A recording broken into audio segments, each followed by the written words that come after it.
Então bora lá, jovens, com mais um vídeo do Geopolítica para Iniciantes. Não se esqueça de deixar o like e seguir o canal. Olha só, essa aqui é a Monica Witt. Na primeira foto, ela é o puro orgulho da Força Aérea dos Estados Unidos, uma veterana condecorada, agente de inteligência de elite. Já na segunda, anos depois, é o mesmo rosto, mas agora ela está em Teherã, trabalhando para o Irã.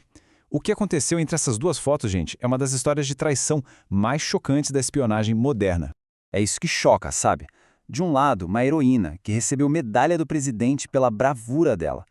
Do outro, um ativo da inteligência iraniana, que, segundo as acusações, chegou a ajudar a interrogar soldados americanos. A comparação é desconcertante. Como é que a personificação do patriotismo americano vira uma ferramenta para um dos seus maiores adversários? Essa é a pergunta central que a gente vai tentar responder hoje. Como uma patriota americana condecorada trai o próprio país? A jornada dela é um verdadeiro labirinto, cheio de lealdade, desilusão e, no fim, traição. Uma das tramas de espionagem mais inacreditáveis do nosso tempo. Então vamos lá. Para a gente conseguir entender a queda dela, primeiro a gente precisa entender a sua ascensão, que foi assim impressionante, porque nada no começo da vida dela sugeria o caminho sombrio que ela ia acabar tomando. A Monica Witt nasceu no Texas, em 79, e cresceu num ambiente onde, você sabe, o patriotismo e servir o país são vistos como a maior honra possível. Com só 18 anos, ela se alistou na Força Aérea. E lá, os superiores dela logo de cara perceberam que ela não era uma recruta qualquer, não. Ela tinha um talento fora do comum. A ascensão dela foi assim, meteórica. Ela simplesmente dominou o Farsi, que é a língua do Irã, uma habilidade super rara e valiosa. Em 2003, no pico da guerra do Iraque, ela já estava a bordo de aviões espiões interceptando as comunicações do inimigo. O trabalho dela foi tão crucial que rendeu a ela a prestigiada Medalha do Ar. E logo depois ela foi recrutada para a FOSSI, o Escritório de Investigações Especiais, que é tipo a elite da contra-inteligência da Força Aérea. E olha só o que dizia a citação oficial da medalha dela, assinada pelo presidente. Proficiência excepcional e devoção inabalável ao dever em condições extremamente perigosas. Ela não era só uma soldada competente, ela era uma heroína nacional. O trabalho de inteligência dela salvou incontáveis vidas no campo de batalha. E aqui, pessoal, tá o pulo do gato. Dentro dessa unidade de elite, a Mônica recebeu acesso aos Programas de Acesso Especial, os SAPs. Isso é um nível de segurança que está acima de ultra-secreto. A gente está falando dos segredos mais profundos da nação. Identidades de agentes secretos, listas de informantes, métodos operacionais que levaram décadas para serem desenvolvidos. O governo confiava tanto nela, mais tanto, que deu a ela um codinome operacional, o Wayward Storm. Ela era uma peça central no sistema, com a missão de proteger a segurança do país. Ninguém, em sã consciência, poderia imaginar que um dia ela usaria todo esse conhecimento contra eles. Mas essa carreira perfeita começou a desmoronar depois que ela saiu do serviço militar em 2008. O que deveria ter sido um futuro brilhante, sabe, como uma prestadora de serviços de defesa bem-sucedida, virou um pesadelo. Aliás, galera, deixe um comentário de um tema que você quer que eu faça o outro vídeo e eu farei e postarei no canal em menos de uma semana. Voltando, a espiral descendente dela foi brutal. Primeiro, a morte da mãe a deixou arrasada, completamente sozinha. Depois, por volta de 2011, ela perdeu o emprego, que pagava super bem. A ex-agente de elite condecorada pelo presidente, de repente, não conseguia mais pagar as contas. Relatórios do FBI dizem que ela chegou a ficar sem teto. Isso levanta uma questão bem perturbadora. O que acontece quando alguém que conhece os segredos mais profundos de uma nação se sente totalmente descartado por ela? Essa mistura tóxica de ressentimento, de raiva, criou um vazio enorme dentro da Mônica.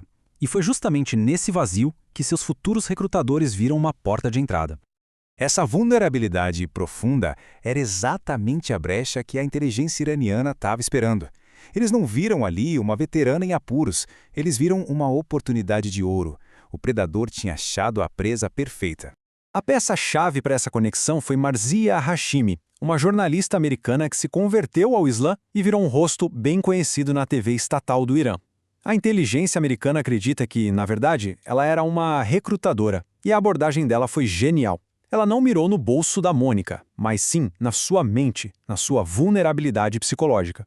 Lembrando, pessoal, deixe o like e se inscreva no canal para ajudar a gente a crescer. O que ofereceram para ela, como a gente vê aqui, não foi dinheiro. Foi algo muito mais poderoso. Foi um novo propósito. Uma nova narrativa, onde a América, o país que a usou e descartou, era o verdadeiro império do mal. Para uma mulher se sentindo sozinha e traída, essa ideia foi irresistível. A partir daí, os passos foram rápidos e, o pior, irreversíveis. Em 2012, ela voou para Teherã para uma conferência de propaganda e lá se converteu publicamente ao Islã na TV iraniana. Em agosto de 2013, ela mandou uma última mensagem para a recrutadora dela: "Estou indo para casa." Horas depois, ela desembarcou em Teherã e não tinha mais volta. A agente Wayward Storm tinha desertado. Mas a vida nova que ela foi buscar não era de liberdade. Era uma vida que vinha com um preço altíssimo. Ela estava prestes a descobrir a dura realidade por trás de todas aquelas promessas. No mundo da espionagem, tem um termo para a vida de um desertor: a gaiola dourada. Por fora parece um lugar de luxo, sabe? Mas na verdade é uma prisão. Para Mônica, isso significava vigilância constante e a perda total da sua liberdade. E este slide ilustra perfeitamente esse contraste brutal. A promessa era um novo propósito, um novo lar. A realidade, ela virou prisioneira dos seus novos mestres. Ela talvez tenha se imaginado como um novo Edward Snowden, mas na prática se tornou uma ferramenta descartável. Uma mulher sem pátria. As consequências são permanentes. Ela vive sob vigilância constante e o valor dela para o regime iraniano diminui a cada dia que passa, porque o conhecimento dela vai ficando obsoleto. Ela não pode sair do Irã, senão seria presa na hora. E nos Estados Unidos o nome dela está lá, para sempre, na lista dos mais procurados do FBI. E assim, a gente chega na pergunta final. Qual é a grande lição da história da Wayward Storm? De heroína condecorada a prisioneira voluntária, a jornada dela é um aviso sombrio sobre como a lealdade é frágil e como o ressentimento pode ser destrutivo. Uma história que força a gente a pensar no preço da convicção e no que acontece quando um patriota perde completamente o seu caminho. Por enquanto é isso, assista a outro vídeo sobre o tema, não se esqueça de deixar o like e seguir o canal para não perder a próxima notícia sobre geopolítica mastigada de um jeito descomplicado para você. Falou, peazada!